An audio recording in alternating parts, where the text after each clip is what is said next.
We're still looking at an education system which is highly reliant on a bunch of rules set up by the British to make slaves out of us. We do not need these students anymore. We need people who can think for themselves, who can act critically, who can ask questions, most importantly, because God forbid, if people in India ask questions, there are going to be so many things coming out of everywhere. All of the skeletons in the closet that comes out. Thank you, Meghdut. Really appreciate you being part of Change. I am Possible Podcast, which is India's first future tech podcast. So Meghdut Roy Chowdhury is an entrepreneur, a public speaker, startup mentor, music producer, community builder, a social change maker, whose mission is I'm already embarrassed.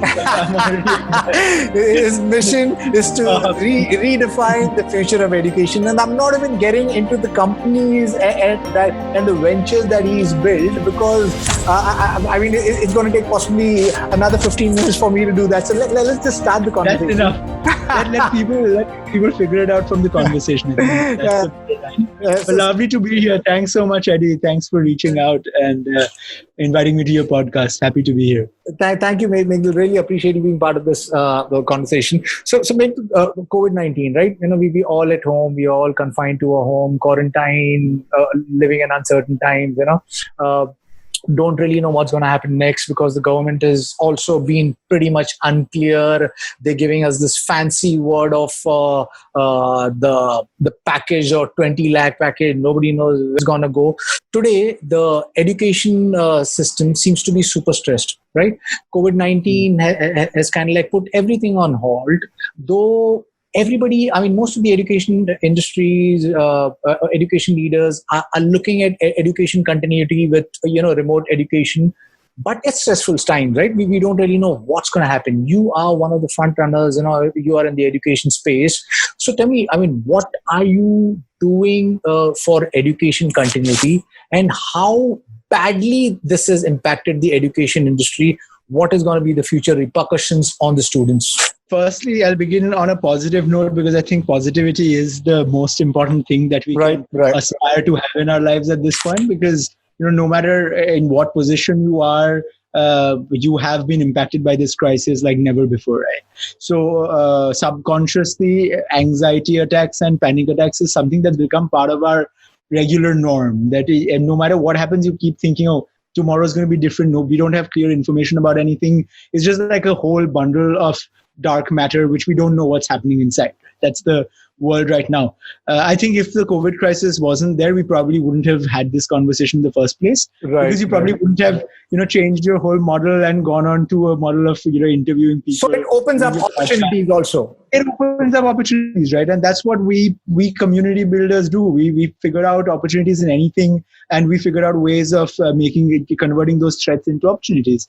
So, I'm very glad that you did that. And I think in a lot of ways, I have kept, innovating on various businesses as well, because most of the businesses, the revenue streams have dried up. So you need to figure out ways which will work. Now let's come to education. As you were saying, what are we doing? Let's first talk about the status quo a bit. Just this morning, I woke up to a news that 3 of the top schools in Bombay are up for sale. I got a message from one of these brokers, and they also said that, I think one of the big schools in Bombay, and I'll tell you the name, because I think it's important that we talk about these as well. Right. American Embassy School, I think they sacked 30 of their teachers, and top 3 schools in Bombay are on sale. And this is the news from this morning, which means that every day, and we've already heard about all of the companies which have closed down in this time. We've seen some of the biggest players, irrespective of the industry they're in, they've closed down, and they're not able to continue business because it's just hard right now. Right. And especially if you look at a country like India, where tech enablement is something that we're talking about now. The kind of digital transformation that we've been talking for 10 years, but it's always been in the works, in the plans. We are going to do that in the future. Suddenly, we had to reinvent all of those business models practically overnight. Exactly. Yeah. So the transition hasn't been smooth at all. I represent an organization which is a 35-year-old. I mean, my primary business, if you look at it, is education, because I belong to the first family of education in the East. I belong to the Techno India Group family. It was founded by my father, all of those years back. And we've educated more than a million. So almost more than a million people we've trained in the last Right. 35 years, right? So we've currently got about 70,000 students across about our 100 campuses. We have, schools, colleges, universities, ITIs, vocational training centers, all of that. And, the broader the group, the broader the spectrum is, the harder it hits, because I have to look at, things that I would have never thought of before, that digital transformation is not possible in the same way that you do it in a big city as opposed to a small town somewhere. So, and I'll give you an example, right? So our flagship, university is Techno India University, which is in the middle of Calcutta. It's in Sector 5, Salt Lake, great location. We have about 6,000 students studying there. And we do a bunch of programs, everything from engineering, business, law, nursing, pharmacy, design, whatever, which we tied up with Ecole for. So, there are a lot of these things happening. But on the other side of the spectrum, we have 5 colleges in Jharkhand, in Silli, Dumka, Chaibasa, Ramgarh. These are places where, you probably have never heard of it if you've never been to Jharkhand. Right. And these are places where where technology, the bandwidth of the internet is so poor that you can't run regular Zoom classes or Google Classroom. Right. We are not talking about these problems when we are talking about taking education online, where we are talking about accessibility of education. And it's a big problem, because we can talk about, okay, we have so much more scope now, we can reach out to so many more students. The government of India has relaxed its rules on online learning and distance learning and all of that. That's all good and done, but until and unless we have an infrastructure, digital infrastructure, which can back up the kind of education enablement, the tech enablement that's required in education right now, what are all these conversations for? Because it does not really support all these kids. And I feel so bad, because I'm able to provide top-notch professors, classes, getting all my classes on board, even though I practically did not sleep for like 2 months, at the very beginning of the lockdown, because we had to move everything online. Right. And which we did. We did fairly well, but for our city campuses, it was a lot easier to do than for our, township campuses. And, these are still Tech Whip 3 colleges, AICTE accredited, great colleges, but they just don't have the necessary infrastructure. The bandwidth is not good enough. The people don't have data packs. How do you expect the son of a rickshaw puller or a truck driver or a gardener in Jharkhand, in the middle of nowhere, or like a miner, I don't know, somebody from an underprivileged, underserved community, to be able to accept education, online education, the same way?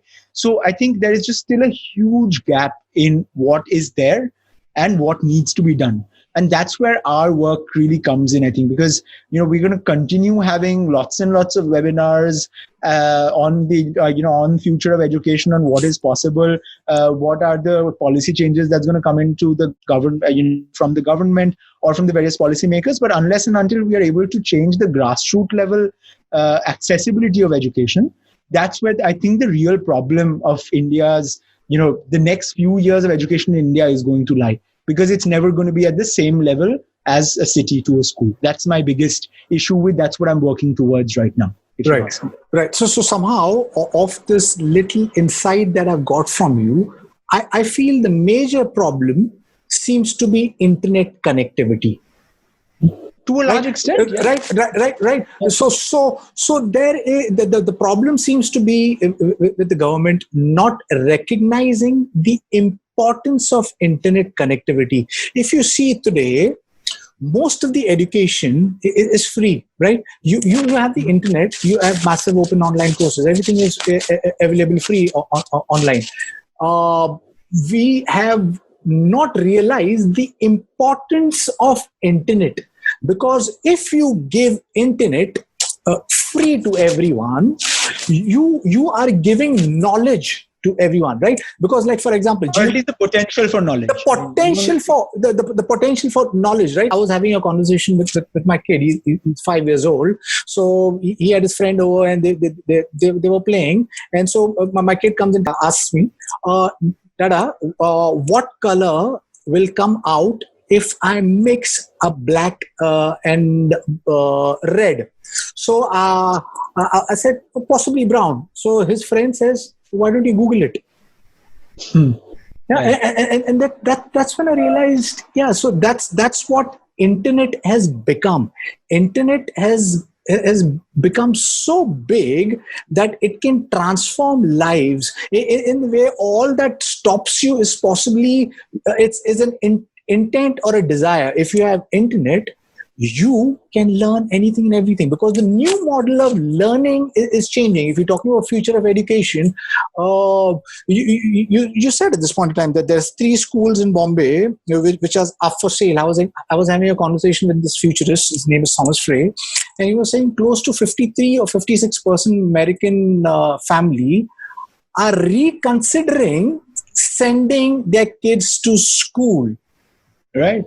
Yeah. Now, which makes sense. Yeah. No. So the future of education is I feel is just being born, and somehow it could and it will, I think, disrupt the traditional brick and mortar education system.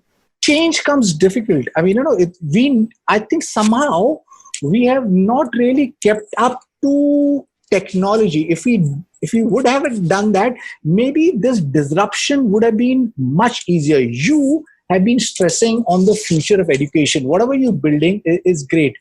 What, according to you, might be the future of education? Because there are lots of people, like I said, possibly MOOCs. I mean, it could play a small role. Internet could play a small role. Somebody says, like I was having a conversation with Sugata Mitra. He's this guy who's known for his hole in the wall experiment. He says internet should be brought into examination rooms, classrooms. Now there are these various things which is converging. What could be the future of education according to you? So the only thing on that entire spiel that you went on, I don't agree with, I think is the part where you said that in the online education would probably totally replace brick and mortar education. And this is the only place where I would like, and hear me out on why I feel the same is I think the role of the university or the institution or the college is going to change, right? That's what I believe in. And I've been seeing that more and more. The reason why I went to university was very different from the reason why my parents went to university, and is again going to be very different from the reason why my kids, whenever I do have kids, are going to go to university, right?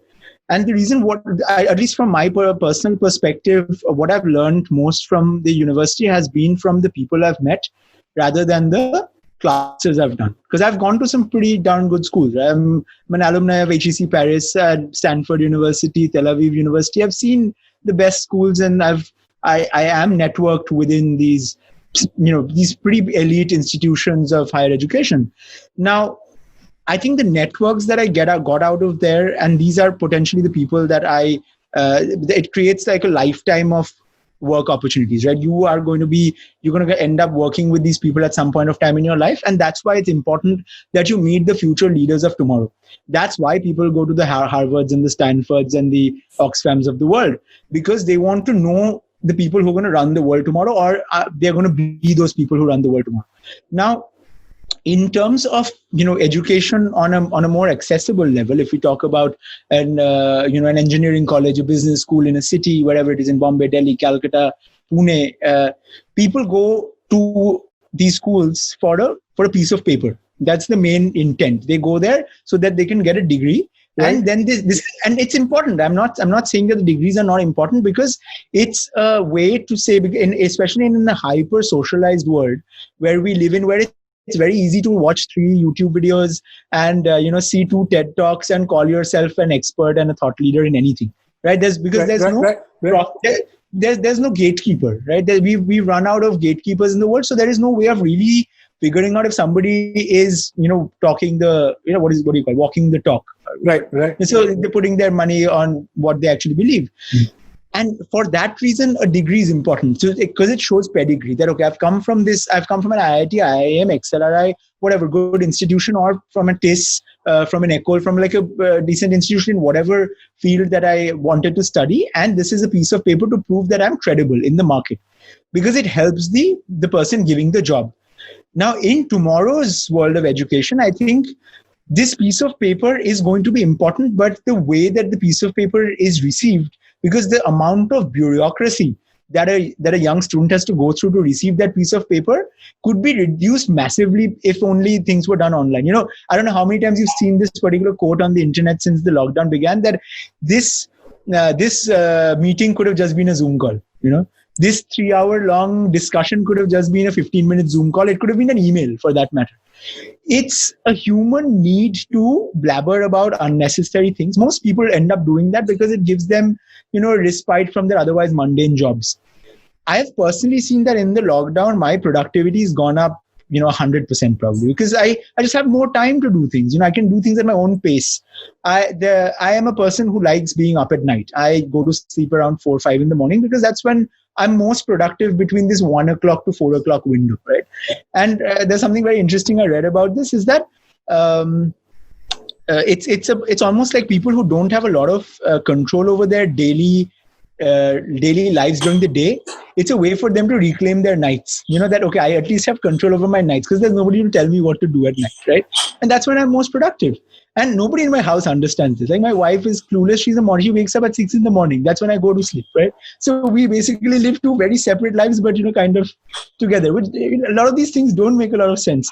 But the reason I'm talking about is every individual is unique.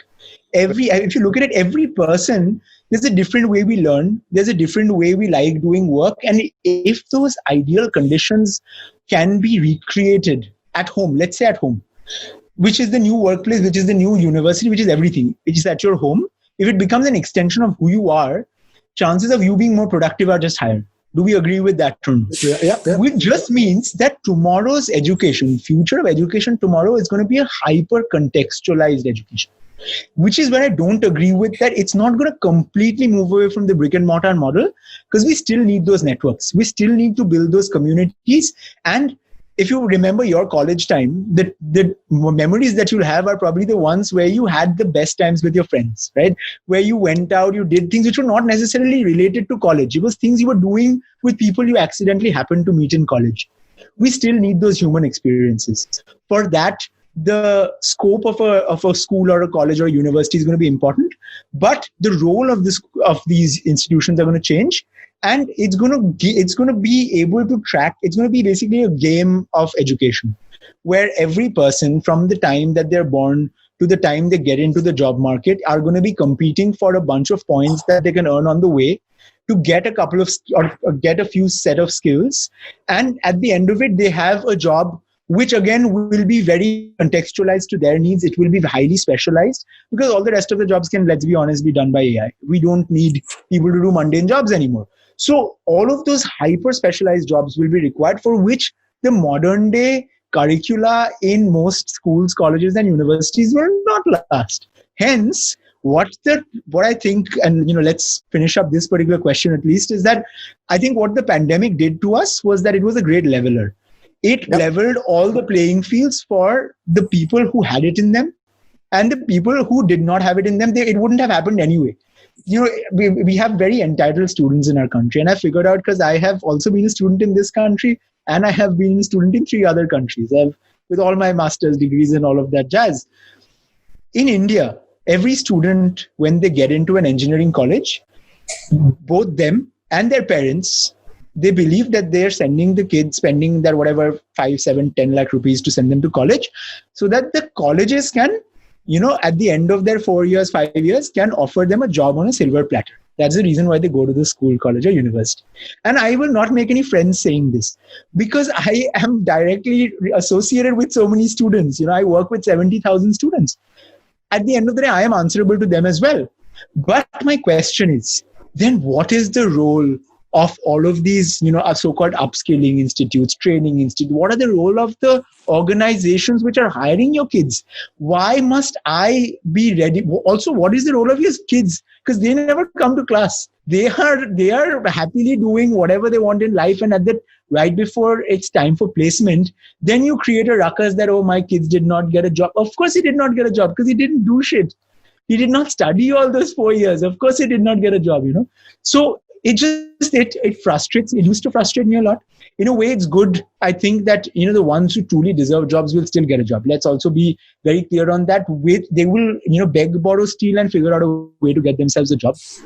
I've met some very exciting people in this time. People who've I've seen two types of people. Some people who've been laid off, and obviously the first thing they do is they'd send out these generalized mass mailers to everybody on their list, like, oh, after having completed 11 years in XYZ industry, I am now looking for a change. We all know what the real story is. And then there are those people who know what you do. They have given it a thought. They have studied about you. They'll reach out to you and say, you know what, this is where I think I can add value to your business or your industry, whichever you're in. I want more people like that. I want people to and I've given so many jobs to people at this time, even more than before, because I know people are struggling to get jobs. Right. I know people need hyper specialized attention to detail. I need those people. Right. If nobody else is hiring you, come to me. I will give you a job. If you fit the right criteria, I'll hire you at a higher pay package than anybody else in the market is going to give you, because I know what to do with your skills. Your potential employer does not know what to do with your skills. You are probably wasting your time at this organization because they are looking for generalized people, and they themselves don't have the vision of what to do with tomorrow. However, entitled that might sound coming from me, it's because I have done that. I am not saying I've been part of this. I do not have 30 years of experience to boast of in this industry, but I don't think you need 30 years of experience. You need a couple of years and a sharp mind to take a look at what's not working. If you can figure out what's not working, you figure out a way to make it work. That's all. You don't need every time somebody, and this frustrates me so much. I'm getting a bit riled up here. It really frustrates me because we say nothing's happening in this country, and a number of times people would reach out to me and like, oh, you are so great, you are doing good things, whatever, love to help out. Doing what? Tell me what you want to do.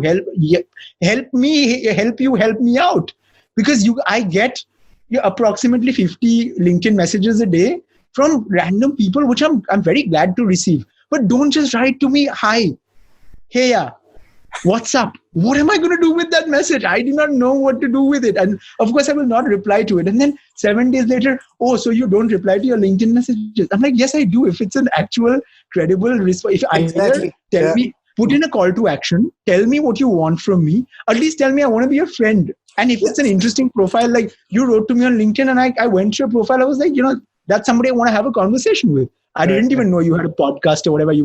I was completely not prepared to be on a podcast. But, because I wanted to talk to you. That's why we're doing this today. So at the end of the day, everything comes down to human interest in things, Unless you're curious as a person, unless you want to do something, you're not going to be able to figure out. And let's also look at the way the world's shaped up in the last few years. People back in time, especially in a country like, let's say, Japan, India, most of Eastern countries, people would take up a job and then work their entire lives on. We would have 30-year timelines for people doing the same job.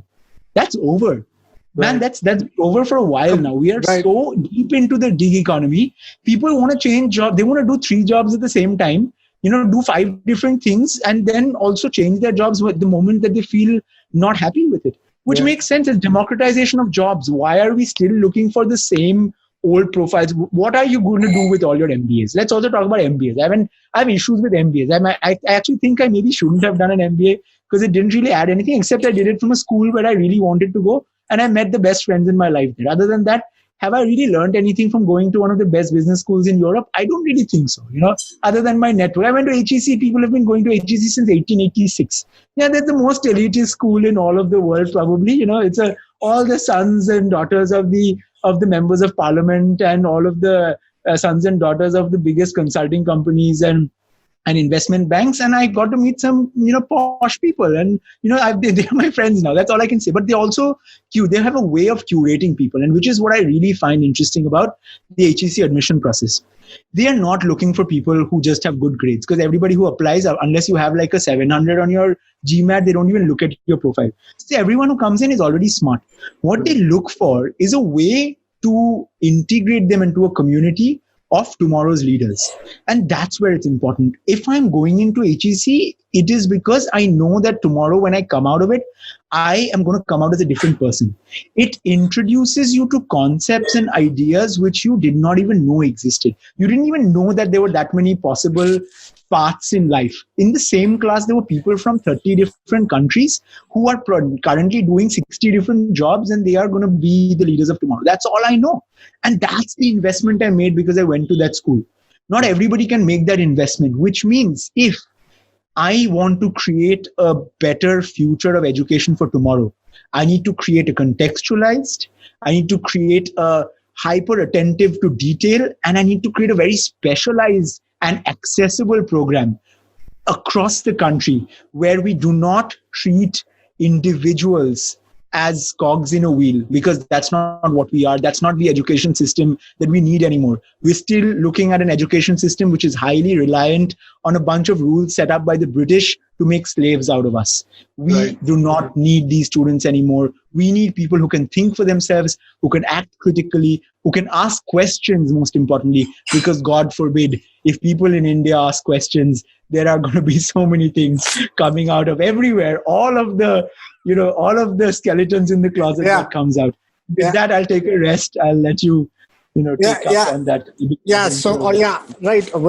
What you said, if you start asking questions, I mean, things are going to really, really open up. So let me tell you a little bit about myself. So like I said, my background is music. So I'm a college dropout, right? So education was not meant for me whatsoever.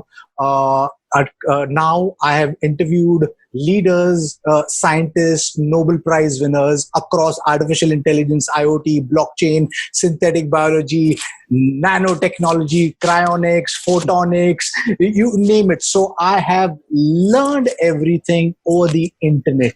So that's my classroom. So I'll go back to where I started. I said your traditional brick and mortars are on a decline. I'm not saying that they're going to die out. There's going to be a merging of it, and everything needs to change, because you also pointed out degrees are getting redundant. Elon Musk, one of the biggest entrepreneurs in the world, everybody knows about him. He's revolutionizing things with his brilliant ideas. Is not looking at degrees, right? He doesn't send his kids to a traditional school, right? So school for them. So right. So me as a startup, I run a startup. I run a couple of startups. I'm not looking at people who have degrees. I'm looking at people who are passionate, curious, hardworking, resilient. Those are the criteria. The world is changing. You said most of the brick and mortar education system comes with the social networking, the alumni networking. What if tomorrow we build a network on virtual reality, okay, a school on virtual reality, which is available for anyone and everyone around the world. And we have a model, which is a paid model, where you have alumni networking. So I'm saying the possibilities are endless. We are at the cusp of the fourth industrial revolution, where all of these technologies are converging and where the world is going to be disrupted. Either we wake up right now and understand how COVID-19 has slapped us on the face, or we don't wait and we get hit by a bulldozer, right? So that's the hard fact. Technologies is converging. Artificial intelligence, IoT, blockchain, augmented reality, virtual reality, mixed reality. It's growing in such a rapid space.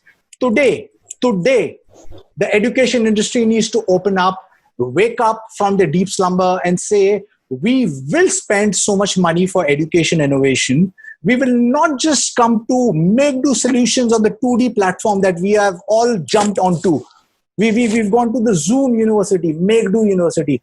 We will say, okay, let's go on to experiential learning, experiential-based learning, because that's where the future is. I was having a conversation with the Chief Information Officer of India, Dr. Abhay Jere, and he was saying that there's Amazon who's requiring a staff, people to join data scientists.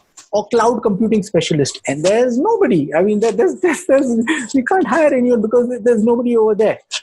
Because of which, some of the biggest companies in India and around the world are spending on reskilling and upskilling. They're wasting huge dollars.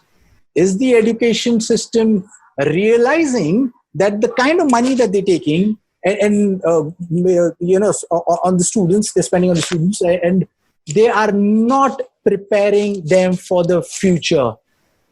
Aren't they not seeing that your normal everything which is normal is dying? Automation is coming, and automation is coming full force. It's estimated that close to 40% of traditional Fortune 500 companies are going to die down in another couple of years, and so is all traditional. Just got accelerated with the pandemic as well. Exactly. So, what are your views on reskilling, upskilling? What is the education industry doing? Why aren't we reskilling them or skilling them correctly? So I'll pick up on a point that you made where you talked about a virtual reality platform which could have a paid subscription model if you want to become part of this this global community or whatever is that idea, which was, I'm guessing it was an example just on virtual reality, right? And I'm a huge proponent of the virtual reality space because I enjoy it very much myself. My gift to myself this last Christmas was an Oculus Quest, and for the first time I really felt excited about virtual reality, because when I first experienced it, I remember in 2015 at the design labs in Stanford, and we were doing a project on how to help street urchins deal with post-traumatic stress disorder using virtual reality experience. And then, of course, that around the same time, MindMaze came out, where they were helping people who amputees, for example, to deal with that with an image of a foot or a leg when they don't have one, because it just helps with the human mind to regurgitate. So I've experienced virtual reality from that time, but it was just like it was a lot of headache, right? You had to be in a room which was completely dark with 16 cables stuck to your massive headset, which was very heavy and uncomfortable, to a point where now I have access to much better quality of VR on a headset, which I can charge and connect to my own own power supply. It doesn't even have to be connected to a computer or a phone. So I think we've come a long way. When you talk about it's been growing in leaps and bounds, that's maybe the first thing I think of, that, okay, at least it's accessible enough for me to be able to afford a $400 headset and all of that. And, I can have it in my home in a good enough quality. I can play my games. I can play my Beat Saber. I'm happy. It's my favorite game. So that's great. But another issue comes in that when we are talking about accessibility to technologies like virtual reality, we're still very far away from where it can be made to a country of 1.5 billion people, where 70% of them are below the poverty line, right? So that is another level of accessibility which we need to reach, right? And even before that, you are going to give them access to technology, which is great. I have no issues with it. But I don't think technology itself is a solution. And I'll tell you why. Because I have been studying about this an extensive bit. I in fact was in South by Southwest this year, South by Southwest Edu, and I was doing a workshop on future of education. I mean, as luck would have it, it got cancelled last minute, but we were already there. So we organized an alternative South by Southwest with local community leaders. And it was fantastic. Nice. I got to meet some amazing leaders from the education world. And it's the biggest education festival in the world, let's put it. Also music, it's the city of Austin, Texas lost $350 million because they could not host South by for the first time in 25 years. So, these are things. There are people who are innovating, right? There are people in the US, a lot of work being done in Estonia, a lot of work being done in Scandinavia. I think there's a lot of work being done. But if you're looking at an India-based solution, because let's talk about India right now. Right. It's more important because we are here. Might as well try and solve, problems. I've spoken to Mr. Jere before as well. We work with very closely with the MHRD, AICT, of course, and for the AICT. The MHRD Innovation Councils and all of that, the Atal Innovation Labs. It's not that much of an easy problem to solve, because at the end of the day, coming back to my initial point, technology is only an enabler. You can give technology to people, but people would still probably, unless and until you show them the path, they would still end up making TikTok videos, right? Which I have no issues with. I have no issues with people making TikTok videos, but at the end of the day, it's not enriching in any way for people's lives. Now, having said that, I think I was very excited about something when TikTok got into education right before it got banned, a week before that. And it's something I had predicted last year. I don't know if I can still, that makes me, I don't know if that still makes me a futurist or not. But last year I had made a prediction that TikTok is going to get into education because, number one, TikTok is, as a software, and I don't know if this is going to get blurred out because I'm talking about TikTok so much. Maybe your podcast episode itself gets blurred out because it's not legal anymore. But, in hindsight, TikTok was a mass platform. It was available to people. And for a change, it was a social media platform which was not elitist like an Instagram, right? You did not have to be a somebody to be on it. You could be an anybody and become a somebody. Right. That's the aspirational value that people look for. Somebody coming in from a small town or a village in Uttar Pradesh, in Chhattisgarh, in Bengal, wherever. If you give them a platform like that, that's where the real India lives. We are talking in our silos with people who have access to the same kind of networks. Right. Yeah, we're talking to each other. It's the same person. It's like I'm deliberating with my brain because we believe in the same things.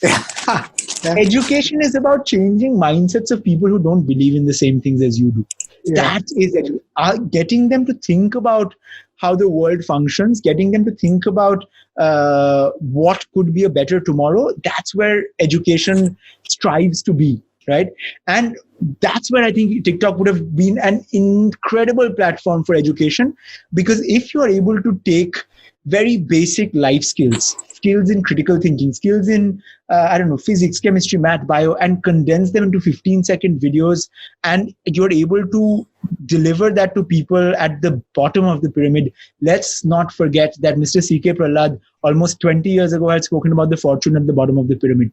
That's where we need to strike if we want India to be a better country tomorrow. And the reason I say this, it's not just me. In fact, very interestingly, the place where I met Mr. Abhay Jare, it was at one of the opening ceremonies of when MHRD introduced the Institutions Innovation Council.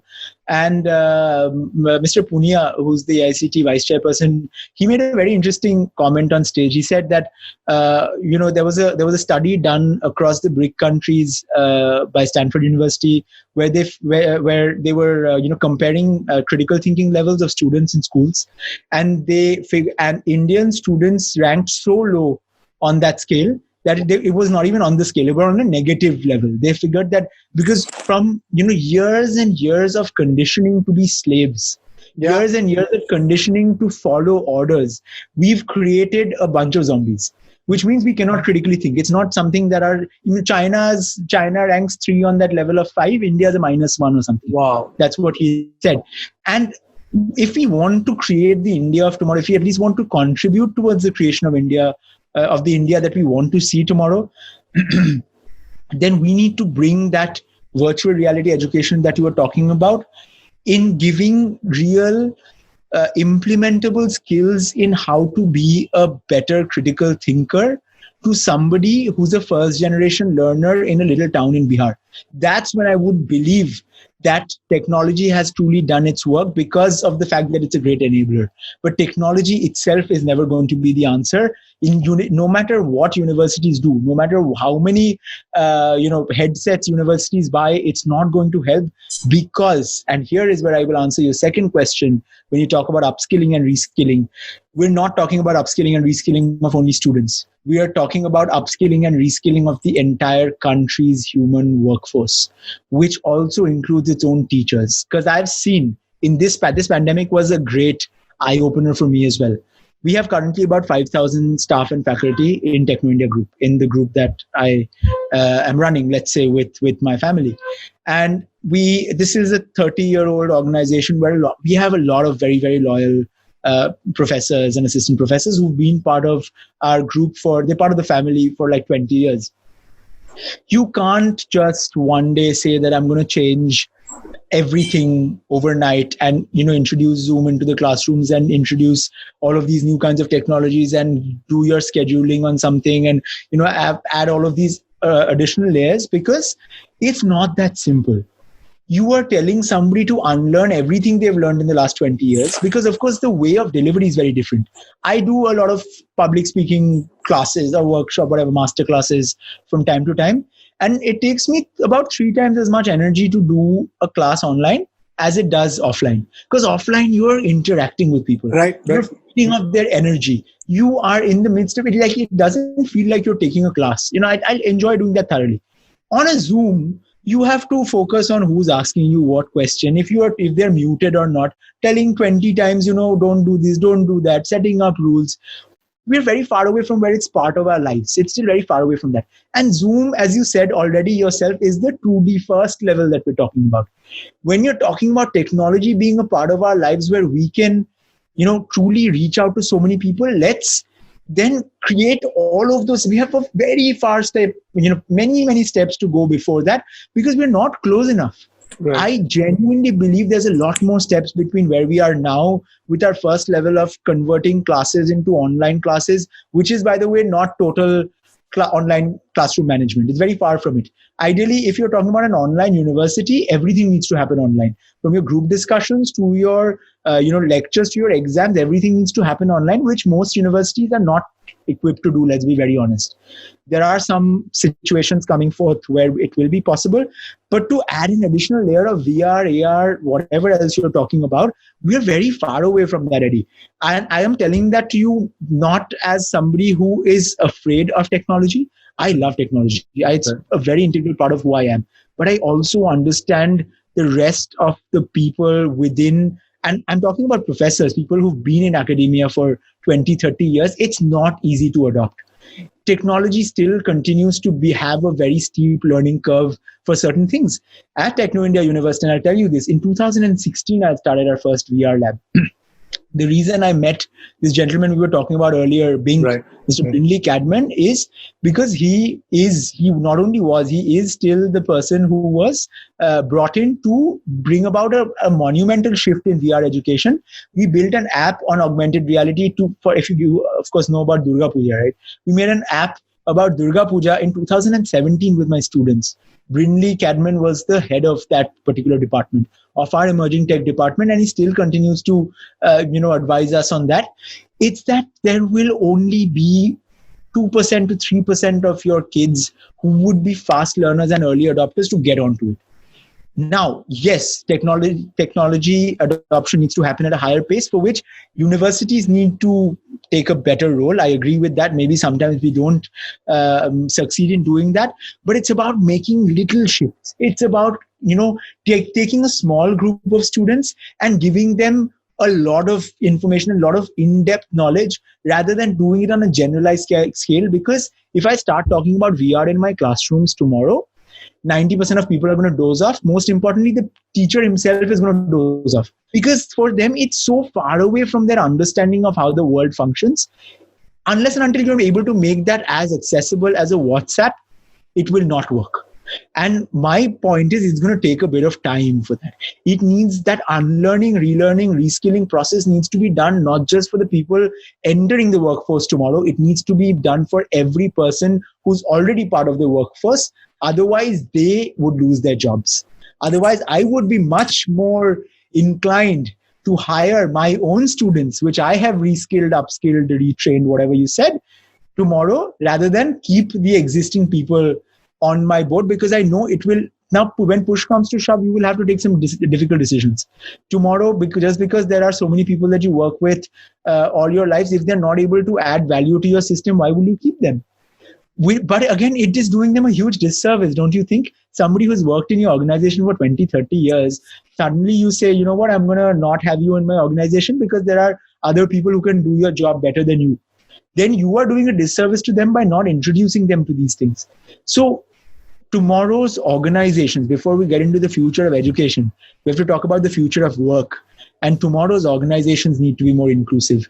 They need to make sure their existing workforces are prepared for the kind of challenges that are coming tomorrow, or else we'll be seeing more and more of these Rolex closed down, Patek Philippe closed down, Hermes closed down, biggest ever trucking company in the world closed down, Comcar, Nifty closed down, biggest company for car hires. We're talking about Starbucks closing 1,400 shops, Zara closing 10,000 shops. These are already happening, and these are companies we know about. These are international global brands. What's going to happen tomorrow? Another 3 months of this pandemic, the worst and the worst of what's in humanity is going to come out, because we would have run out of our fixed deposits, we would have run out of our savings, and that's when we will need the new age workforce, for which we are not prepared. No matter what anybody says, I do not agree with them. We are so far away from being prepared for that, because we did not know it would be that monumental shift. That's the problem that I have, and that's where I want to position myself. In fact, quick little segue into that.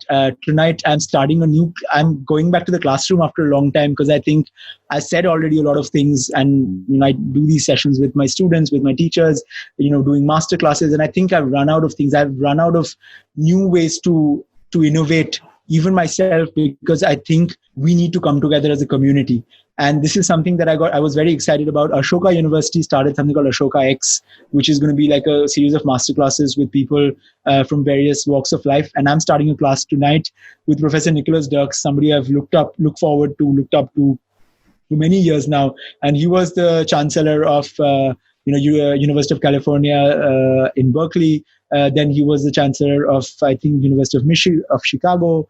And, he's doing a class. And, the fact that we have technology which makes, some of the top educators in the country come together and join a class by somebody who's been in that field and try and deliberate on what's possible for tomorrow's world of education. That's what we need to do as industry leaders. That's what we need to do as thought leaders, instead of changing our LinkedIn bios into I'm doing this and I'm doing that, which it's important, but we need to do the work as well. Just the talk won't help, because at the end of the day, we also have to walk the talk. That's important. Lovely. So brilliant, Meghdut. I think you are in the right path. So you said obviously you have adopted VR early in 2016. You have all of those problems. I'll get to that. But let me tell you, technology is on an exponential growth.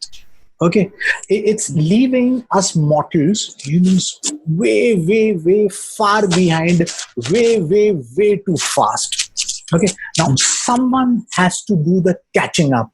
And if we do not do the catching up, the sad part is, again, I'll go back to what I said earlier. It's gonna hit us like a bulldozer. I do understand India lacks the infrastructure. I do understand that the remote and the rural and the urban sectors of a country is two different sector, and two ballgames, two totally different country. But then we need brave entrepreneurs such as yourself and others who come together and wake up and say, okay, you know what? We need to have more engagement. We need to have foresight. Because if we do not have foresight, businesses are run with foresight. The best businesses in the world are built with a forward vision. You understand that in another 5 years, that's going to happen. And if you don't have that, you are going to be out of the game. So I again will stress to the same point. I'm not saying, we need to get virtual reality, we need to get artificial intelligence and all that right now. I'm saying we need to open up and say, instead of going for the make-do models of maybe we couldn't go for the Zoom and everything, because that's like you said, we're not even ready for that right now. But we should also look at all of these like super fast trains which are coming. And if we don't hang on to those like hyperloops and these, it's everything's going to just leave us far, far behind, because that's the problem with exponential technology. It's growing at such a rapid pace that if we do not take the steps right now, unfortunately, we will be left behind. So that's what I think. But I think you're doing a great job. This talk that you're saying, you're going back to your classroom with professor, you're talking about, wish you the very best. And so yeah. So on a closing note, what do you think what do you think that India or the education institutes should do to be aware of this coming future, this rapid future? What do you think we should all do right now so that another bulldozer doesn't hit us?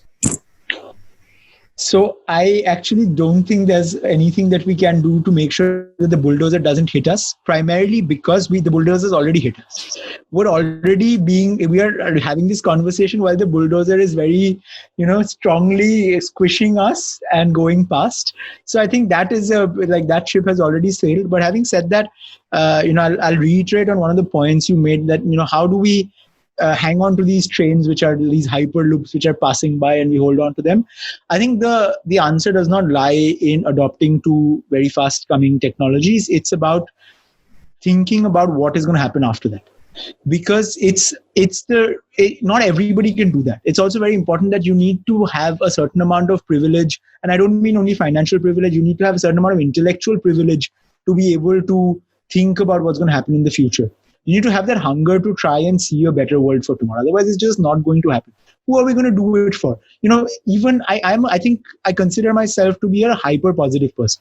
I am always optimistic. I always try to look at tomorrow, better. But when half of your businesses are falling apart, and when things that you're trying to do, it just doesn't reach the right people because the marketplace itself doesn't exist, who are we innovating for? It's making me wake up in cold sweats every now and then, giving me anxiety attacks.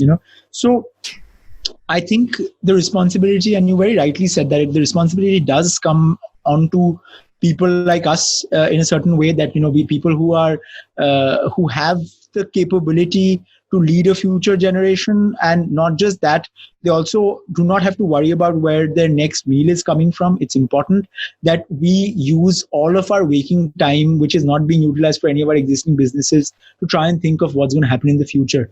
And I have been doing that not just during the pandemic. I've been doing that for almost 2 years now. I started working in the education space 3 years officially, but 28 years. I'm 28 years old now. So let's say since I was 3 years old, I've been doing that with my father, attending meetings with him. And I've been part of an educational entrepreneur's journey, right? So I've seen that from a very young age, and I've been exposed to that life from a very young age. What I've been doing myself for the last 2 years is I got very distraught, and I didn't speak about any of my work actually, because we're having such an interesting conversation. I didn't want to dilute it by talking about what are things I do. I'm not that kind of a person. Let's say I don't like very much talking about that. But I think it's relevant now, because you said what are the things we can do.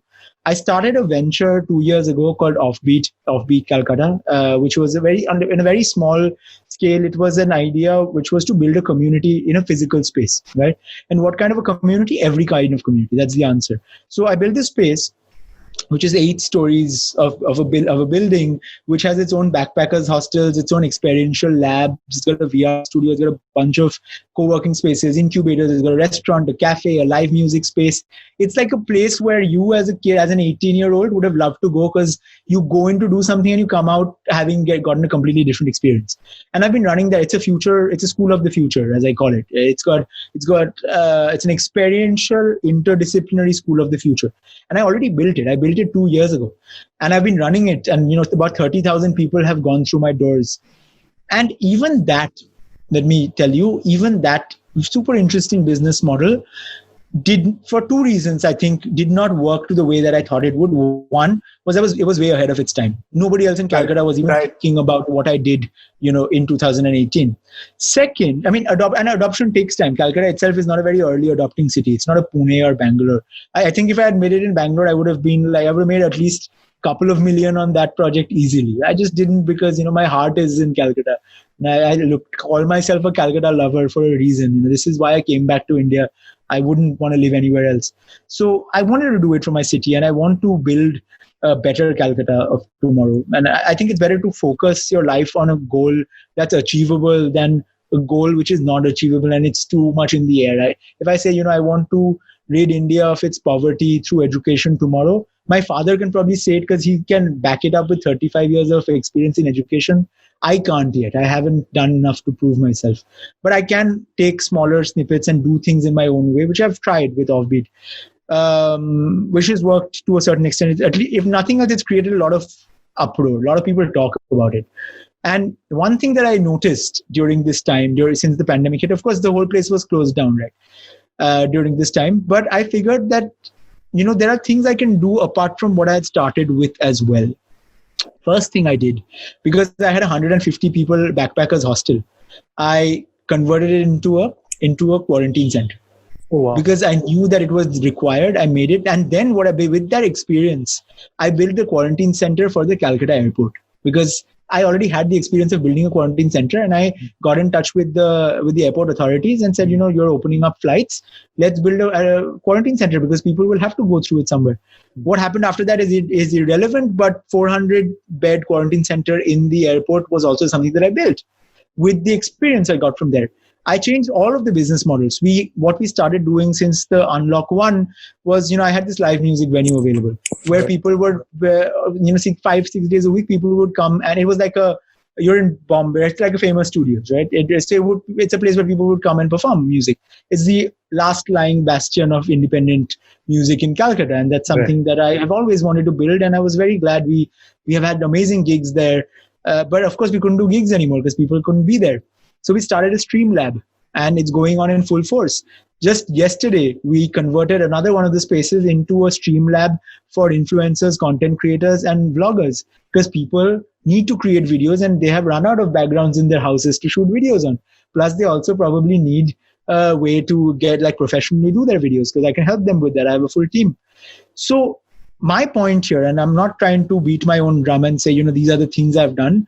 The point is, we don't really know what needs to be done, because nobody, let's also be very honest, not the governments, not the best medical fraternities in the world, nobody can give us a real insight into how long this pandemic is going to last, where it will take us, what will be the shape of the economy at the end of the day.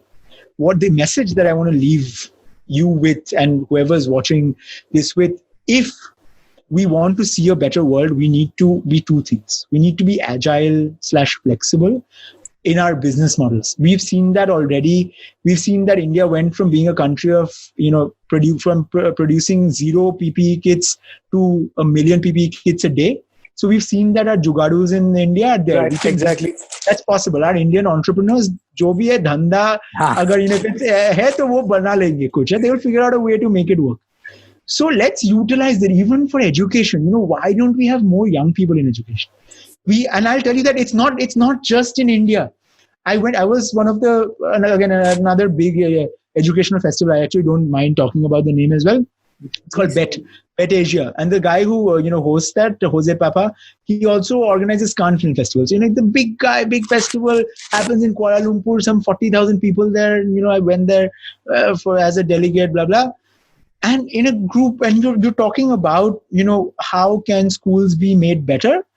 In a group discussion like that, some 100 people talking, there's not one student. There's not a single parent in the room who's come as a parent, who's not already a teacher, who also happens to be a parent. And I told the organizers, I'm like, I refuse to be part of an education festival where you call yourself super progressive, experiential, interdisciplinary. You can bring in all the words you want. If you don't have representation from your main target group, you're selling to students. How can you not have any students in the room? How can you talk about, we should do this with education tomorrow, and you don't talk to the students and ask them what needs to be done with education? Make them part of your circles. Instead of us as educators, educationists, thinkers, and, people part of that same bubble, we need to ask people who we are affecting. We need to ask the students what they want. And I'm not saying they always know what they want. Nobody really knows what they want. That's another unique thing about human beings. Nobody really truly knows what they want. And same way now we're stuck in a time where nobody knows what's going to happen. At least when we are making decisions, when we are taking strides on changing our business models and bringing about, let's say, the future of education, future of work, whatever we want, let's bring about all the stakeholders. Let's not forget the ones we are going to be directly impacting, because we need to know from them as well. If tomorrow 50% of America's parents say, I don't want to send my kids to school, I would rather homeschool them, then tomorrow's future of education should revolve around giving access to resources to these parents for homeschooling. There should be kits available for homeschooling. And I think a company in India is doing it, in fact, quite well. They got a funding round day before yesterday. I forgot the name of the company, but they've come up with a way right now, because kids can't go to school. They're sending, it's a subscription model where they're sending these kids to people's houses, and they can utilize those kids for training their kids. Brilliant. And that's the kind of innovation you need. Tomorrow, I can't keep harping on my age-old business models of the university as we've known it. Of Nalanda mein ye hota tha, 2000 years ago. So that we need to continue the Guru Shiksha model. There's benefits in everything, but we need to adapt to what's going to happen tomorrow. If there's no consumers left for tomorrow, who are you going to sell it to? So let's think like entrepreneurs. Let's think like agile entrepreneurs who do not care if tomorrow one dhanda goes to waste. You fail fast. You improve on your business models, talk to more people. And I have more respect, I think as a closing word, I'd like to point this out. I have more respect for doers than I have for thinkers. Because I'd rather have one of my students, waste 6 months of their precious time at a ripe young age of 24, when they could be building a startup and making their first million, or changing the world, whatever way they want to go with. I have a lot more respect for somebody who's built a WhatsApp group, started doing their dhanda from home, already raking in cash, rather than somebody waiting for 6 months at home, building business models, running iterations, and waiting for the first bunch of investor money to come in. Because let's all be honest, there's not going to be a lot of investor money coming in after that anyway. So let's focus on the people who know how to make a change, get into the ground, talk to the people you affect. If you're building a solution for people in villages, don't sit in your room in a city and try to make holier than thou comments, because it's useless. Get into the villages, talk to the people who you're going to be affecting, build small minimum viable products for people that you're innovating for, and then once you actually have something to show for, then go to your investors for money, because the chances of actually getting investment is a lot more, because you've proven your mettle. All your beautiful pitch decks and all of those amazing documents with all the financial analysis is useless to me if you do not have the drive to go ahead and build it. Other people are not going to build it for you. If your backyard is not clean, nobody else is going to clean it for you. So brilliant. I guess Brilliant. Make what a note to end on. So I think we living in fantastic times, right? Yes, you rightfully pointed out, we are in one of the most confused time in history. This COVID-19 has brought in so much uncertainty that we don't really know what's going to happen next.